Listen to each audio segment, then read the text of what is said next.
Dear students, welcome to lecture 20 in distributed systems. Today's topic is about deadlocks. In deadlocks, this lecture will cover about the prevention methods and detection mechanisms.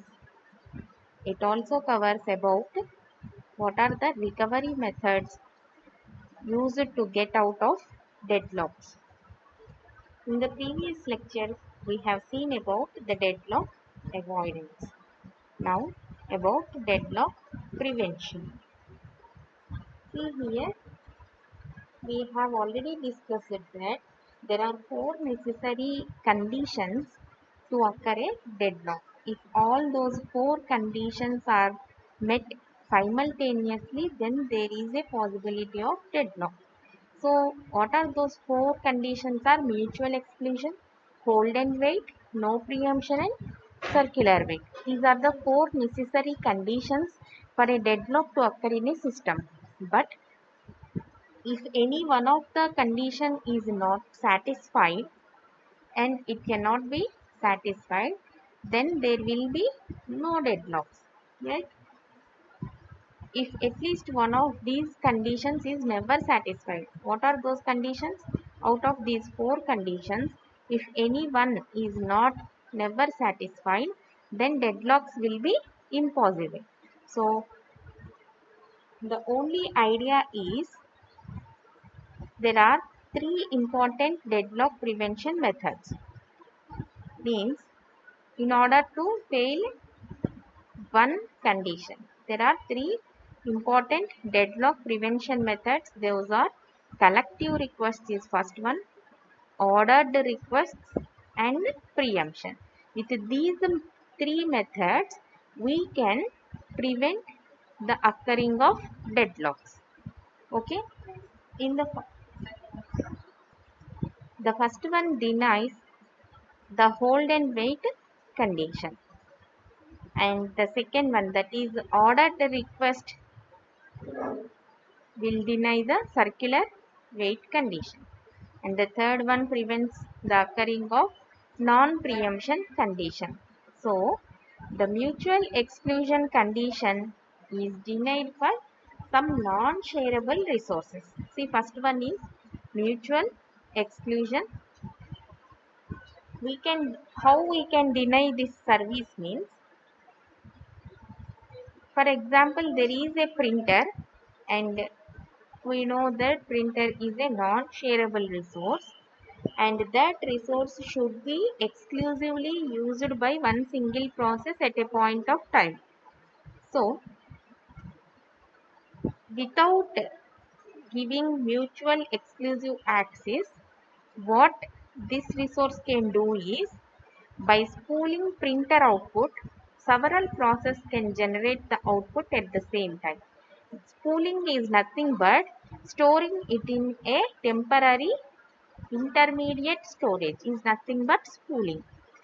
At a time, any number of processes can give a print, but they will be printed in the manner that it got the request in a order. What order it comes to the printer, it will print in that manner.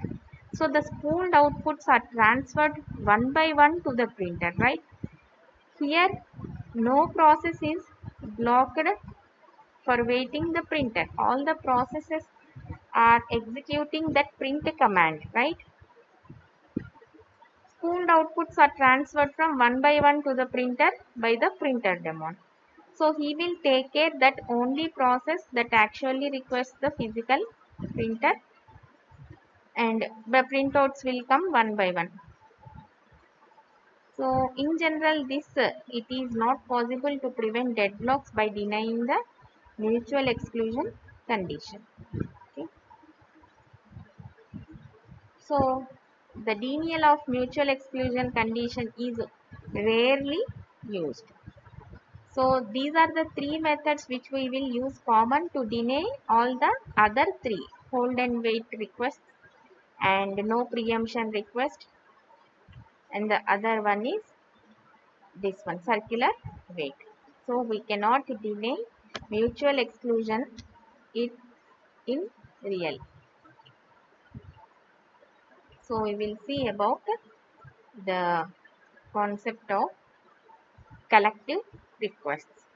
So these are the three methods used in deadlock prevention mechanism. First one is collective requests.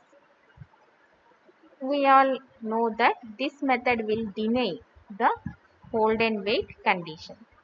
What it will ensure, what it will give guarantee that whenever a process requests a resource, it does not hold any other resources.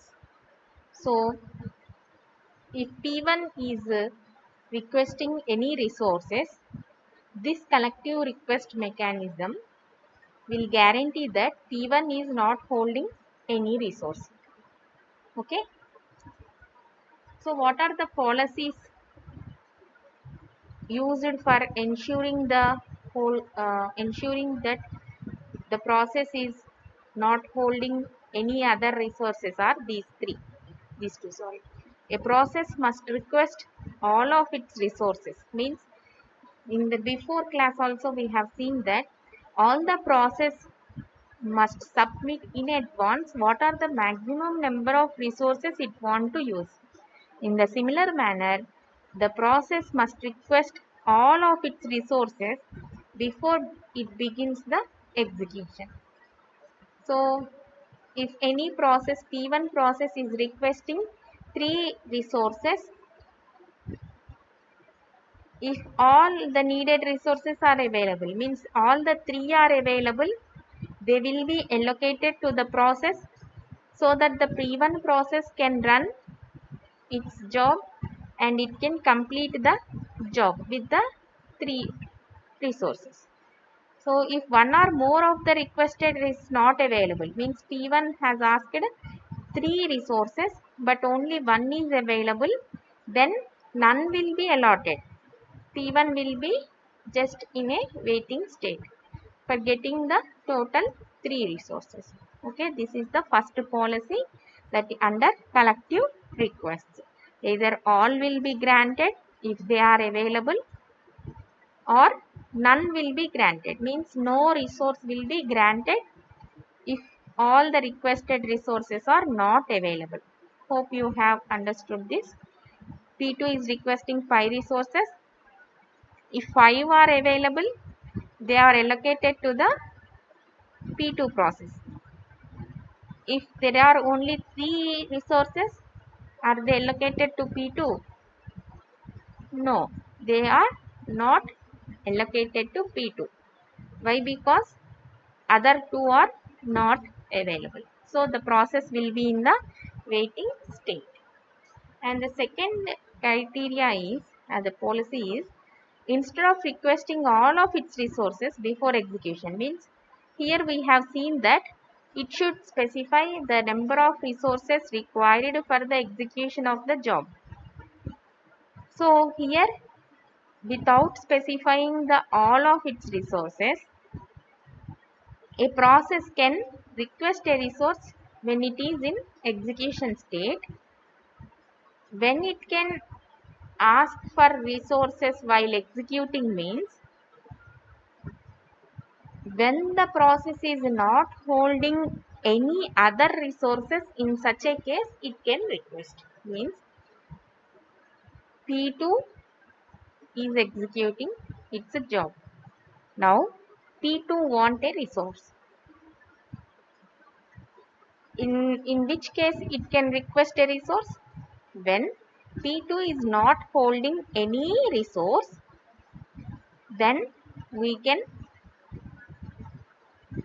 P2 can request a resource. In such a case, a P2 can request a resource. So if the process is holding some resources, means P2 is already holding some resources, then it should release all the resources holding by it, and then it should re-request the necessary resources. Means P2 is holding 3 resources, still it want another 2 resources. In such a case, It should release all those 3 resources and then only it should re-request for the 5 resources. Okay. So this second policy has advantages over the first one, right? Why? Because many processes do not know what are the total number of resources that are in need to execute the job. So this approach is somewhat flexible. Why? Because before execution it need not ask, it can ask after beginning the execution at any point of time. And a long process may require some resources only toward the end of its execution. But if any process want to add further any resources, there is no chance in the first policy. But in second policy, the process can request for these resources when it needs them. Okay. So this collective request methods of deadlock prevention is very simple and effective. But some problems are there. They are it has low resource utilization, means the process using first policy, the process may hold many resources but they will not use them actually. Okay, they will hold the resources for long period of time by getting access to all the resources at a time. And another one is it may cause starvation of a process, means process can be in the waiting state only without getting the resources. Why? Because in the first case, either the resources are all available only, it will sanction the resources. If any one of the resource is not available, then they will not be sanctioned, right? So in such a case, for getting the remaining resources, it will be in the waiting state only. So that for that purpose, the processes may be in the starvation stage, means it will be in always in the waiting state itself. Next, another problem is this method is a raising accounting question, means whenever the process holds the resources, we will maintain a table which we have discussed in the previous lecture. So this holding resource table for extended periods is not needed, and we have no clear idea about all holding the resources by that process for a large amount of time or for a number of days. Who should pay the charge for the idle resources? Because all the resources are kept by one process, the idle resources charge should be paid by whom is another problem. So deadlock prevention mechanisms, first one is collective requests. Under collective requests, it denies the hold and wait condition. It will not occur, and a process can request all of its resources. How many resources it want to execute the job, it should order before starting the execution of the job. If all the resources are available, then all those resources are allocated to that particular process and it can run the job. If there are some resources available out of requested, then no resource is allocated, it will be in the waiting state. And the second policy is during execution, a process can request a resource. When it can request a resource? When it is not holding any other resources, it can request. It can also request by releasing all the holding resources, means it is holding any 3, it has to release those 3 resources and then it can re-request. This is called as collective request, and these are the problems. And the second preventive mechanism is ordered requests. Means this ordered request will assign a unique global number. With this unique global number, the total ordering is possible. Means if a process holds a resource type whose number is I, it may request a resource type having the number j only if j is greater than I. Means in this resource allocation policy, a process can request a resource at any point of time, but the process should not request a lower number than the holding number. Means j is the requesting one. This requesting resource should be greater than the already holding resources, that is I. I is printer, printer is holding number 2 units, J is tape drive, J should be asked 3, not 2 or 1. Means 3 should be greater than 2, right? 3 is greater than 2. Like that.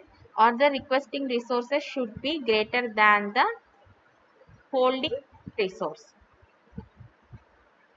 And in this, the ordering of the resources is decided by using the natural usage pattern. Means, for example, uh, before using the printer, tape drive is usually needed. So for this possible reason, a lower number to the tape drive is given than to the printer. So this natural ordering is always will not be same for the job. So this is one of the difficulty behind this. And another difficulty is that the ordering is decided. Once the ordering is decided, it will stay for a long time. Why? Because the ordering is coded into the program. So with all these difficulties, the method of ordered requests is one of the most efficient handling deadlocks. Despite means out of, even though, or despite these difficulties, overcoming these difficulties, we can use the ordered requests, and it is one of the most efficient methods for handling deadlocks. And the third one is preemption. We have seen that no preemption means until the process releases the resources voluntarily by itself, a system should not take the resources. That is no preemption. But here the preventive mechanism is preemption. Means a preemptible resource is one whose state can be easily saved and restored later. Means when a resource can be temporarily taken away from the process to which is currently allocated. For example, I am saying P1 is holding two resources. So it won't another resources. In such a case, we will take all those two resources holding by that particular process, and we will keep that process in a wait state. So these are the resource allocation policies. When a process requests a resource that is not currently available, means at that point of time that resource is not available.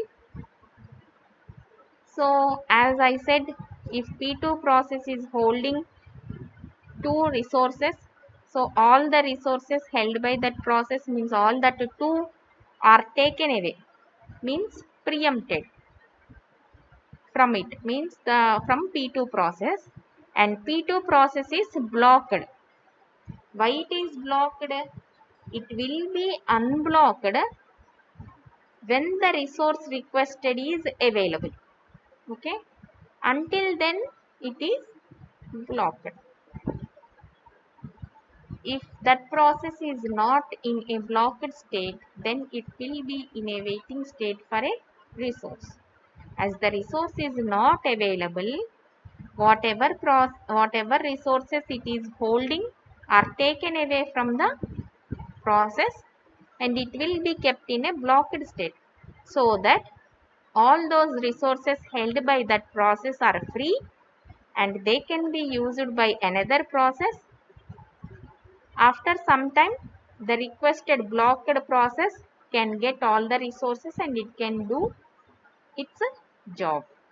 And the second thing is, when a process requests a resource that is not currently available, in this stage also, the system will check whether the requested resource is currently held by any process which is blocked, like this. So, if it is waiting for any other resource, in such a case also, the requested resource is taken away from the waiting process and it is given to the requesting process. So, it is nothing but the preempted. So, the process is unblocked when the resource requested by it is available. So, this mechanism is somewhat limited. Why? Because this mechanism is only works fine for preamble resources. Means the availability of some atomic transactions. If some transactions are done credit debit, like that, atomic transactions which should be done or undone, done completely or undone, or atomic transactions, global timestamps, all these approaches are using the developed preventive mechanisms. And the transaction mechanism is nothing but it allows a transaction to process to be aborted. Means it should be aborted is different and end of the program is different, right? Aborted without completion of the program, we will stop that process without any ill effects. So this is the transaction based deadlock prevention method. It will be given a unique priority number, and when two or more transactions are completed, then these priority numbers are used in order to break the process. So with the help of Lamport, which I have discussed, that we will add a unique timestamp to each process. So with that ordering, we can give the priority to each job and we can kill the jobs or transactions in the middle. So in 1978, another preventive deadlock preventive mechanism schemes are proposed based on the idea that wait and die scheme. Means what is in this scheme means, if a transaction Ti requests a resource. So transaction based deadlocks, Ti is requesting a resource which is holding by Tj. Two transactions are there, Ti and Tj.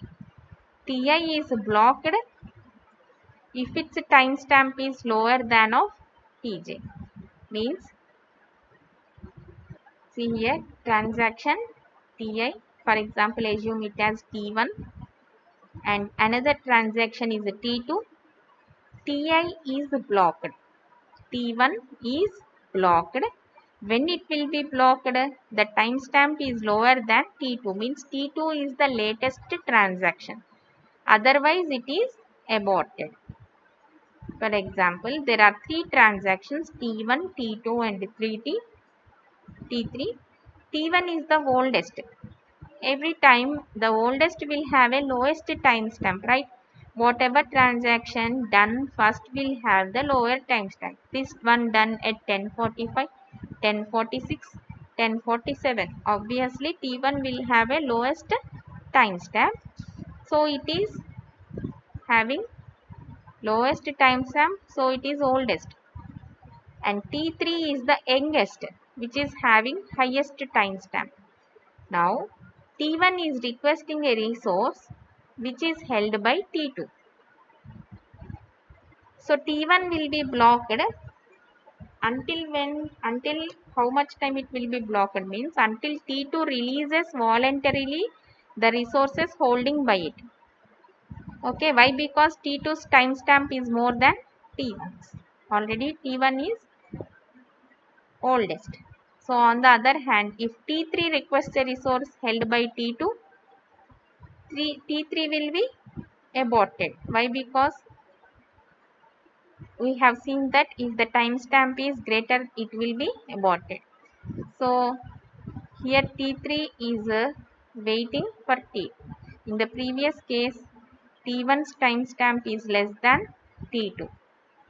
But here T3's timestamp is greater than T2. So it will be aborted. This transaction will be aborted so that no deadlock will occur. That is wait die scheme. And wait wound scheme is, we'll see the example out of these two transactions. Ti will be in the blocked state if the timestamp is larger than Tj, the reverse of this. Otherwise, Tj is wounded. Means, see here once again, T1, T2, T3 are the transactions.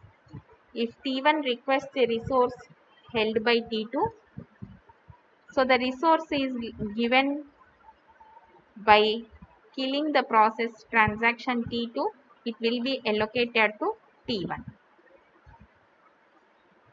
And if T3 requests a resource held by T2, T3 will be blocked and this T3 will wait until the resources are released by T2. This is wait wound scheme.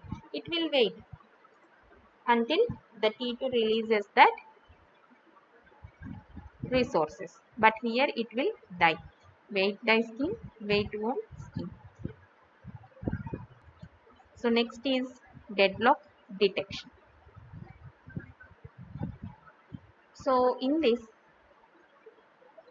this approach, in deadlock handling, the system will not make any attempt to prevent. Okay, we always know that prevention is better than cure. Like that, here there is no attempt to prevent from deadlock, and all the processes are allowed to request resources and to wait for each other in an uncontrolled manner. Means there is no conditions to requesting the resources or allocation or in waiting state. No preventive mechanism is there. In such a case, some algorithms are used in order to observe whether the state of the system is in deadlock state, that is unsafe state, or it is in safe state. So these algorithms will detect whether there is a deadlock. If the deadlock is detected, means deadlock already occurred in a system and it is detected, then we will follow some recovery mechanisms in order to recover from the deadlock. Why? Because if no recovery mechanism is there, then all the process will be stuck there itself. Say for example, on a bridge, lot of traffic is there. There is a two-way traffic. One of the car is breakdown. In such a case, we want to move that car in such a way that no other traffic is jammed. So in order to move, some recovery mechanism is needed. Otherwise, all the vehicles will struck there itself. So this is the same mechanism. If any deadlock occurs in a system, we should follow the recovery mechanisms. So these deadlock algorithms are in both centralized and distributed approaches. And here it is based on the maintenance of information about the resource allocation, and always these algorithms will search for any cycle exists in that system or not, or there are any nodes in the graph, or the graph will depends on whether the system has a single or multiple units. We have seen this in the previous lecture itself. If any resource is having single unit, then there might be, and there is a not, there will be a chance of occurring deadlocks. So deadlock detection algorithms, they are simplified and they will maintain the WFG. I hope you have remembered this. Wait for graph. All the resource allocation graphs will be converted to wait for graphs, and it search for the cycles in the wait for graphs. Okay. So we will follow deadlock detection mechanism. In deadlock detection mechanism, we will follow different detection algorithms. What these detection algorithms will do, it will periodically search for any cycles or nodes exist in the system, and it will do that via WFG, that is wait for graph. So these are the following steps which are used to construct the wait for graph in a distributed system. That is, we will construct a separate wait for graph for each system in the following manner. Means, see here, there is one site, site 1, site 2. Here we are constructing different wait for graphs for each site.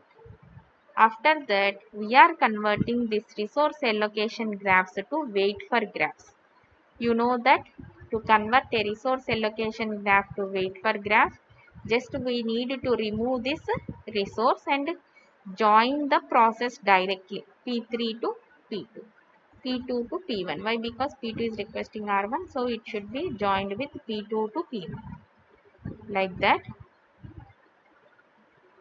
we will construct a separate wait for graph for each site of the system. After this, the second step is to convert that resource allocation graph to the WFG by removing the resource nodes. This we have discussed. And at last, we will take the union of all the WFGs. Means here there are two sites. We will take the union of these two wait for graphs. That is, we should keep an arrow to P1 to P3 in union, like this. So this is union of these two local wait for graphs. S1 local wait for graph is this one. S2 wait for graph is this one. So at last there is another edge between, request edge between P1 to P3. So here it is P1 to P3. This is called as global wait for graph. Okay, this is nothing but, here we have seen the conversion of resource allocation graph to local wait for graphs. After that, global wait for graphs. Okay. And the next is, one of the difficulty in implementing deadlock detection is how to maintain the WFG. So there are the three common techniques in organizing the WFGs. They can be organized in a distributed system in three ways, either in centralized way or hierarchical or in a distributed way. So we will discuss about these three approaches now. So all the deadlock detection algorithm will depend upon these properties, that is progress property, means whatever the deadlocks occurred in the system should be detected in a finite amount of time, And another one is safety property, means if deadlock is detected, it must indeed exist, means it should exist. Sometimes the system may see the false cycles, means without existing of deadlocks it can report that there is a deadlock. See here, the false cycles are detected, and which results the detection of deadlocks which do not actually exist. Actually there is no deadlock, but it will detect like that. So we must ensure the safety property that no phantom deadlocks occur, no false deadlocks will occur. Now, organization of WFGs in a centralized approach. So, as you know that in a centralized approach always there will be a local coordinator, and that coordinator is responsible for maintaining the weight for graphs for its local resources. Means whatever local resources it have, it will maintain a WFG locally. So it is the responsible for maintaining a local WFG. So for site 1 there will be a local coordinator. He will write the local WFG and he sends it to the central coordinator. What central coordinator will do, in the previous example I have shown you, he will union the all the individual WFGs. Okay, so this approach is detection is performed as follows. If a cycle exists in the local FG, means in one site if there is any cycle, it represents a local deadlock. So who has to solve that local deadlocks, means the local coordinator of that particular site should solve that local deadlock. So deadlocks involve resources at two or more sites get reflected at cycle, means it is the problem and the global WFG. So such deadlocks will be solved by the central coordinator, means if there are any requests or holding for many number of resources from two or more sites, then it is global WFG. So always in centralized approach, the local coordinator will send the status information about the weight for graph to a central coordinator in the form of messages. How he will send the messages, means he can send in a continuous transfer manner or periodic or transfer on request. Here in continuous transfer means always the local coordinator sends a message with the updated WFG. Local WFG means if there is any new edge, any new request is added or any release of resources is there, in such a case also that the weight for graph will be updated. So he will continuously transfer that message to the central coordinator, or on periodic transfer means in order here the messages traffic will be more. So to reduce the number of messages, the local coordinator can periodically after some time for every 1 hour, like that he will periodically send a list of edges added or deleted. And the third one is a local coordinator will send a list of edges or deleted in its WFG, and the central coordinator will invoke the cycle detection algorithm and he will observe any deadlocks occur or not. So this centralized approach is somewhat simple, but it suffers from many drawbacks. Means if that central coordinator is failed, in such a case it is vulnerable to attacks, and some special methods are required for handling such faults. They are to provide a central backup coordinator backup which duplicates the job of the central coordinator. Even this central coordinator machine fails, this backup job will run the run as it is. So another one is the central coordinator performance should be fine even we are having many sites. And the third is the central coordinator may detect false deadlocks. Why? Because if there is only one coordinator and multiple sites are there, he should take care while detecting deadlocks. Otherwise, he may detect the false deadlocks. So in such a case, this is one example which is showing fault detects.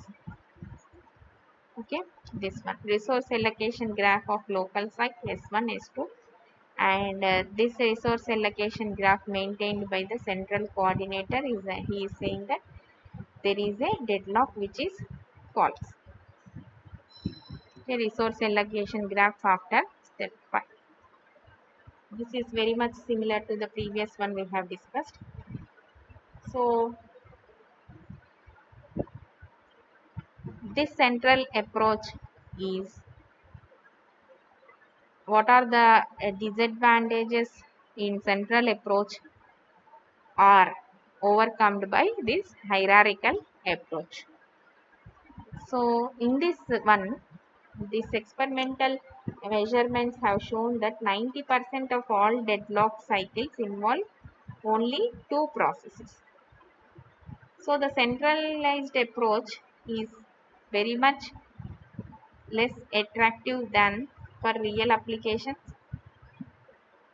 And in hierarchical deadlock approach, we will follow a logical tree structure.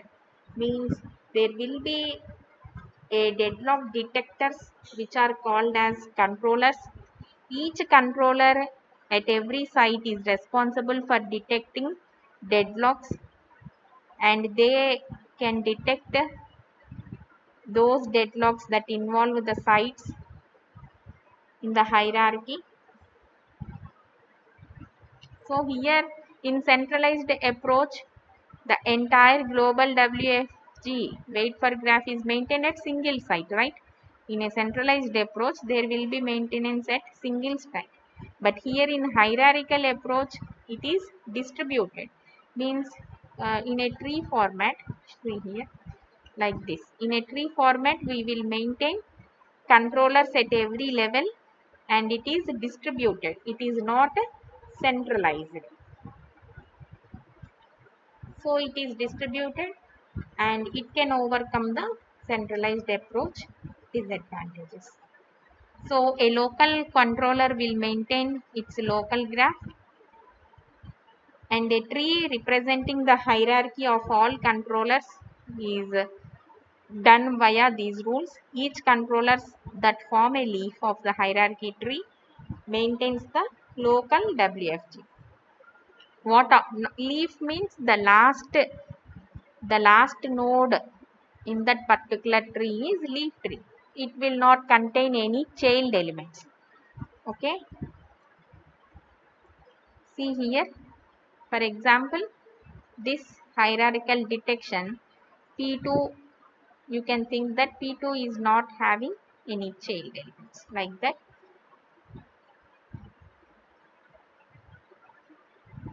Each controller that forms a leaf of the hierarchy tree maintains the local graph.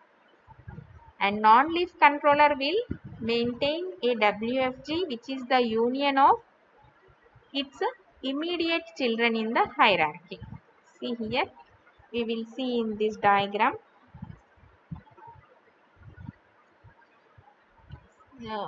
This one S1, S2, S3 and S4 are different sites, and there are controllers A, B, C, D which maintain local WFGs. So they form the leaves of the controller hierarchy, and controller E will be the parent of A and B, which maintains the union of A and B. See here, A's B. E controller is parent and these are the children S1 and S2. That is controller A and controller B are children for E, and E will take care of these local resource allocation graphs and they will conclude these two local graphs to a global graph by controller E, and this controller E will act as a child for controller G. Here G is the parent for all the remaining controllers. See here whose range is all the three sides. Controller G is the first controller in the hierarchy. We can also call it as a root hierarchy, root in the hierarchy. So when E detects the deadlock, it will initiate a recovery action instead of passing its WFG. If it is locally, then it will take care. So fully distributed approaches for deadlock detection means each site of the system shares the equal responsibility, and many surveys of several algorithms are based on this approach, that is probe based approach, and the distributed based on distributed algorithm for detection approach. What we will do this in this approach means, in hierarchical model itself, distributed algorithm for deadlock detection, WFG based on distributed algorithm, WFG based on probe. Okay, so here what we will do means, if there are any WFG based distributed algorithms, each site will maintain its own WFG, right?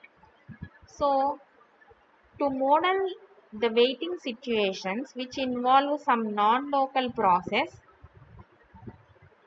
a simplified form of WFG is used, so that in such a case we will add an extra node, that is PEX is added to local WFG.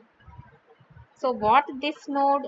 This node is connected, an extra node connected to the wait for graph of the corresponding site. See here, for example, an edge is there, Pi, PEX means Pi is in waiting state. Why it is in waiting state means it is waiting for a resource in another site held by another process. See here, for example, site 1, site 2. P1 is, P2 is requesting a resource P1, and P3 is requesting a resource in P2. So in site 2, P1 to P3, P3 to P5. So here Px is added, node Px is added, extra node is added, and an edge Pex comma Pj is added if Pj process is waiting, process of another site that is waiting for a resource currently being held by a process of this site. See here in this example, Pex is added,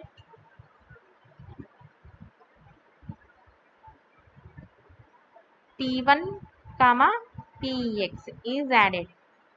This one is newly added because P1 is waiting for a resource in site S2 which is held by the process P3, and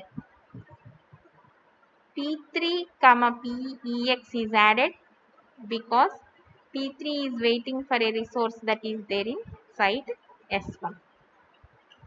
So you see here P1 comma Px is added because P1 is waiting for a resource in S2 that is held by the process in another site P3, and Pex comma P3 is added because P3 process is waiting for another resource held by P1 in another site. So to know that we are adding this PEX, so that we will know that the process is waiting for another process which is holding the resources in another site. So this is the Advantage of adding extra node to a wait for graph. And another way to solve the problem is to assign a unique identifiers to each process. So when cycle is formed for extra node comma pi comma pj, it is found in the local WFG, and it sends by sending a detection message id of pk is less than id of pi or not. And the next mechanism is probe based distributed algorithm for detection mechanism. This is Chandi Mishra has algorithm CMH, which is currently in use till now, and it is one of the best algorithm for deadlock detection. So probe based distributed deadlock detection algorithm is proposed by Chandi in 1983. So this algorithm is best to date. Up to now it is using, and it will detect the global deadlocks in a distributed system. This is very much simple. See this one.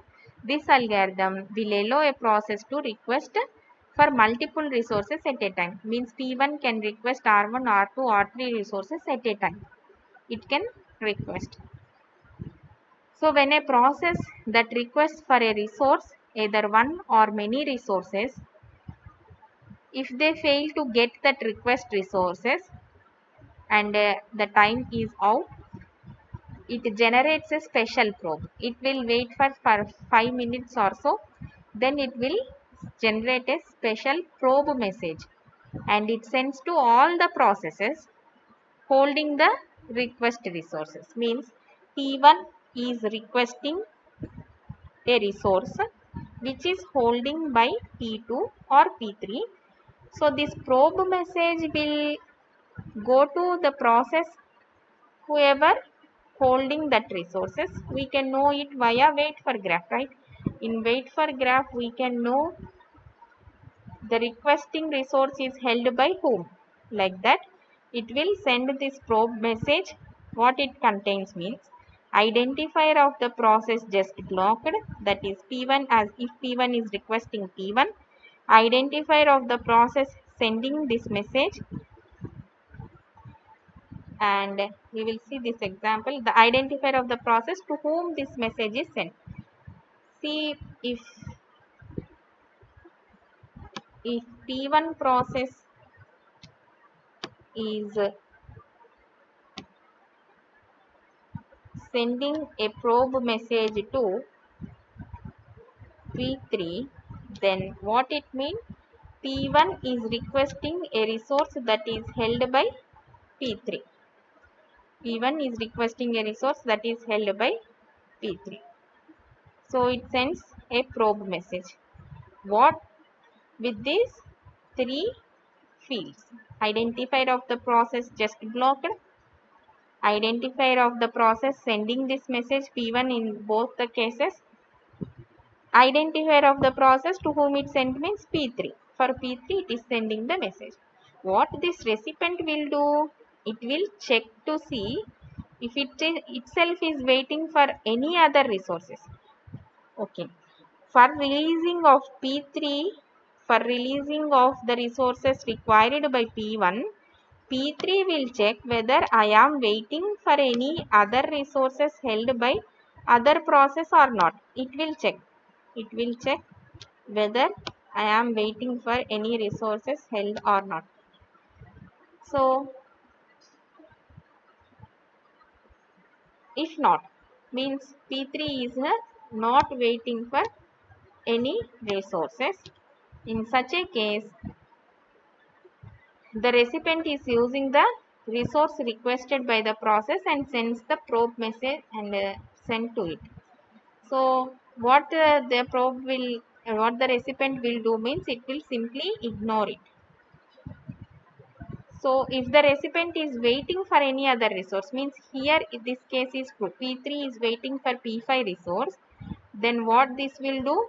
It will again it passes the probe message to the process holding the resource for which it is waiting. Next P3 will send a probe message to P5. Now P5 will check whether I am waiting for any process, for any resource or not. Like that it will check. We will see here, one diagram will be there. See here, when we will say that there exists a deadlock means if the probe message will reach the starting node, then we will say that there exists a deadlock. See here, example is P1 is requesting a resource that is holding by P3. So it will, the fields are blocked process, requesting process P1, and to whom it is sending the message? P3. So P1 sends this probe message to P3. P3 is already waiting for P5, for a resource holding by P5. So P3 will send a probe message to P5 that I want a resource which is holding by you. P5 will not send any message to anyone. Why? Because it is not in a waiting state. It is not requesting any other resources. And P3 will send a message to P2. P1, P3, P2 means it wants a resource that is holding by P2. P2 will again send a probe message to P1 that I want a resource holding with you. So here there is a cycle and the probe message reached the sender. So first the probe message started at P1 and again it reaches through a cycle, it reaches to P1 itself. In such a case, all the process are waiting for another resource which is holding by another process. So this will definitely say that there is a deadlock state. Continuous waiting is there, and this is the example of that CMH, distributed deadlock detection algorithm. Now we will see what are the different ways for recovery from deadlock. So there are, not only the detection mechanism is sufficient, we should have some recovery strategies in order to handle deadlocks and to come out of those deadlocks. So there are three recovery mechanisms. First one is asking for operator, and second one is termination of the jobs, that is process, and the third one is rollback of process. So asking for operator intervention. Intervention means involvement. So this is one of the simplest way, but here the operator should inform that a deadlock has occurred and the operator should deal it with his manual approach. But nowadays this type of operator approach intervention is gradually vanished. Why? Because this concept of operator continuously monitoring all the processes for the smooth running of the system is not at all in use. So, and another thing is, an operator may also help the process in taking recovery actions. So this distributed systems normally use other methods instead of this operator intervention method. So another method is termination of processes, means we have to kill those processes which are claiming for the resources, which leads to the deadlock state. So different deadlock recovery algorithms are based on this analysis and resource requirements, and they will identify a set of process which should be killed, and so that the deadlock can be resolved. So termination means killing. So P1 process is requesting or claiming a resources held by another process. In such a case, P1 should be killed. Like that, termination of process should be there. So one or more process will be terminated and to reclaim the resources held by them. Reclaim the resources means already these process will hold some resources, no? Those process resources will be added to the system so that there will be a no chance of deadlock. Why? Because we have killed these processes from not running. So all those resources will be added to the system and the other processes can complete the job. And the next mechanism is rollback of processes, means it is somewhat better than killing that process. Killing the process is somewhat typical. Why? Because the process need to restart it from the beginning. It is very much expensive task. Why? Because if 90% of job is completed and if that job is terminated, then we need to restart that P1 process again, which is somewhat, which may be expensive. So this breakdown, or in order to break it, this deadlock, it is sufficient to reclaim the needed resources and it should be rolled back. So this type method of process is checked at very periodical time, and this, that is, the process state is written to a file at regular intervals. So this rollback approach is somewhat less expensive than the process termination approach. Why? Because we need not run the process from the beginning.